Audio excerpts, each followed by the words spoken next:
Hello, and welcome everyone. I hope you are having a fantastic day and a wonderful start to 2026. Today is a perfect timing to get on here. And the reason I say that is because usually a couple weeks into the beginning of the year is when people start giving up on their New Year's resolution. And why is that? Why do most people we're not going to give up because we're not most people. But why do most people do that?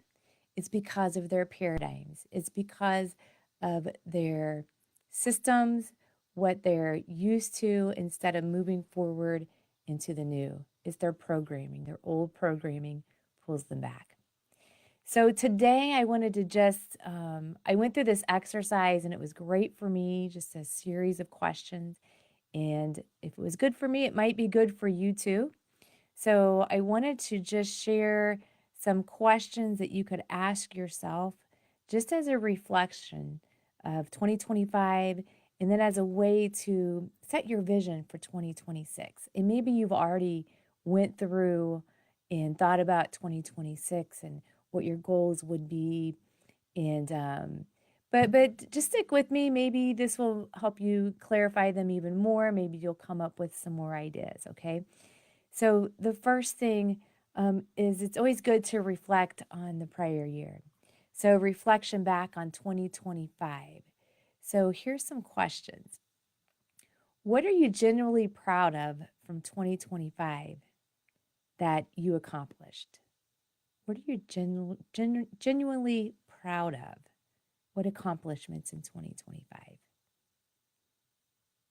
always look back at this and I think about my year 2025, those things that were accomplished, things that I really enjoyed doing, and what are some of those things that I would continue to do in 2026 that I would like to do that brings me joy, that makes my life fuller.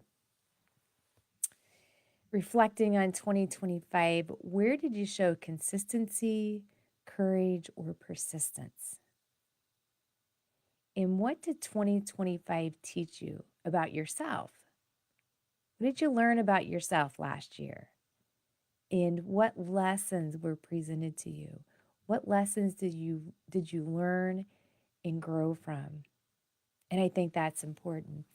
You know, this morning I was at a meeting someone invited me to go to, and I met someone there. There's a lot of people there, but she wanted to talk to me, and she was talking about mindset and about learning lessons. Like, I just need to learn lessons.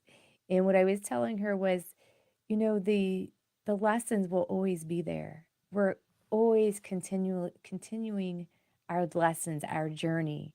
So no matter where you are in life, lessons are always going to be presented. The difference is whenever you understand mindset and you are very aware and very conscious about choices and how your choices are affecting you, and you're consciously aware that you are the creator of your reality. So what you create from the inside is reflected on the outside. Then from there, what happens is the lessons become easier because you can move through them with more grace.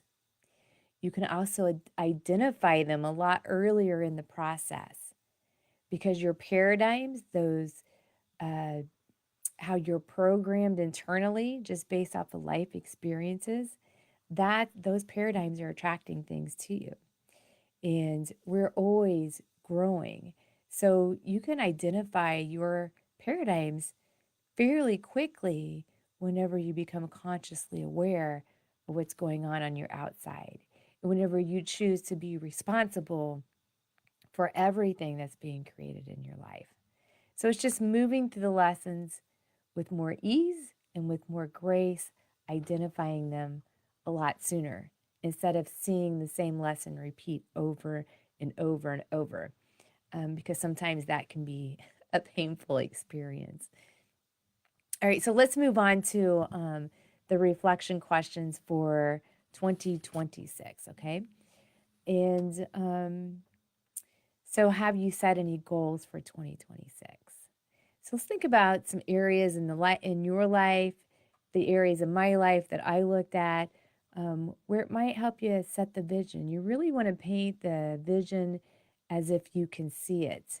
The vision, like really see what it looks like, visually looks like. What does it feel like? Bring in all your senses of this, okay? So if we go to the end, thinking from the end, that it's December 2026, and looking back, reflecting back on our year of 2026, who are you at the end of the 2026 year? Who is that person? Who is that version of you? What are you doing? What have you done for your work or your service or your career? What is it that you're doing in 2026? What is your health and energy? What is that like? What was your health and energy like in 2026? Who are you as a spouse, a parent, grandparent, a friend? Who are you in relationships in those social aspects of life? What kind of experience did you have in 2026? What did that feel like for you? Did you travel? Did you buy something? Maybe a new house, maybe a new car, maybe new clothes. Maybe there's that one particular item that you've been wanting for a long time that you finally have purchased. What do you want? What did you do that you've never done before? What was it that you did in 2026 that you've never done before that was so exciting? So, really be thinking from the end. What is it that you did in 2026? And as you're thinking from the end, really feel into it. And who is this new version of you that has achieved these goals, this vision? How does this person think? How does she think, feel, and act? Right? Thinking. Is she thinking positively? Is she not worrying? Is she moving through life with ease and flow and grace? What kind of decision maker was this person who's brought in their goal for 2026? And what qualities does this person have, this new version of you? What qualities? Who do you spend your time with? What do you do? These are great questions about life and about propelling you forward, living from the end as if it's already done. And here's the thing about goals, because goals, we set goals so that we can grow. That's the whole purpose of goals. And what's really ironic about this is that you have to release the outcome of the goal, right? So you intentionally create this version of you by quieting your mind, by visualizing it, living from the end. What does it look like? How does it feel? And then you know that it's already done because everything is already created. That version already exists. And then you have to release the outcome. What I've noticed, and boy, I have paid a lot of attention to this, is that sometimes whenever you want something so bad, you're holding on to the outcome of it so much that you're not allowing it to come into your life. And this has happened for me. And it's usually things about a couple of things that are popping into my mind right now um, where I've seen this happen is, sometimes I just want a situation to be like, I want it to be so good. And I'm just like holding on to that outcome of how it should be. And it seems like that after a while, if I just kind of release that, like I'm done with it, I'm just going to move on to the next thing, then it all comes rushing in. And it's really interesting to witness that. So trying to release the outcome because you already know it's done. And then you just go through life doing the things that you enjoy and you allow these things to come to you.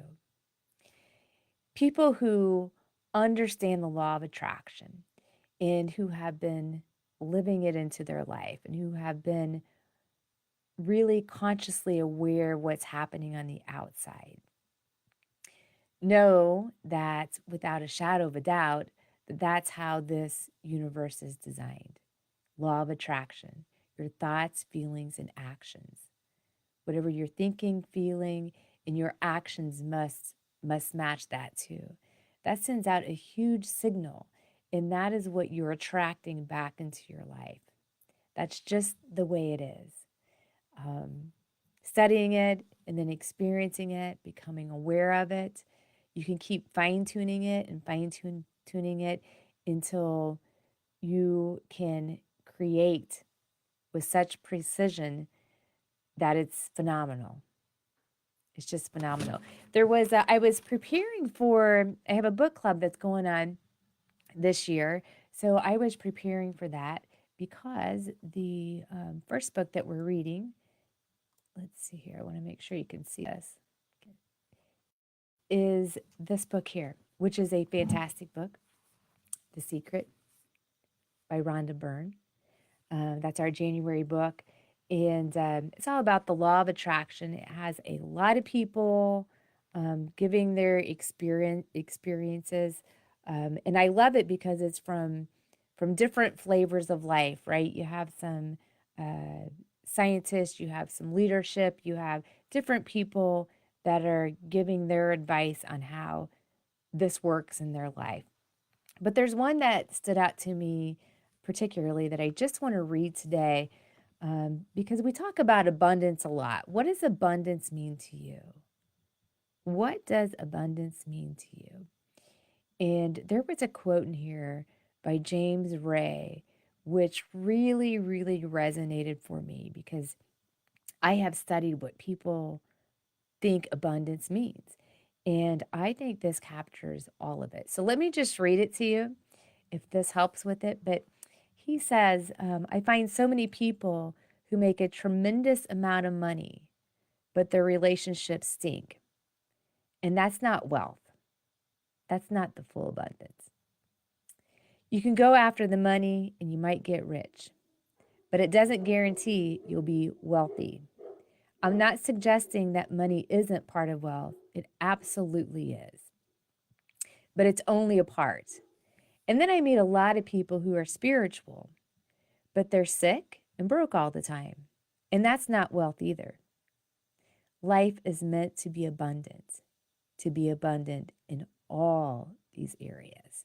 So really think about that as you're working your vision for 2026, because I think that is one of the best definitions of abundance that I've come across. All right, I hope these reflective questions will help you. And I will be back next week talking about more specific topics. And until then, happy creating. Thanks for joining and have a wonderful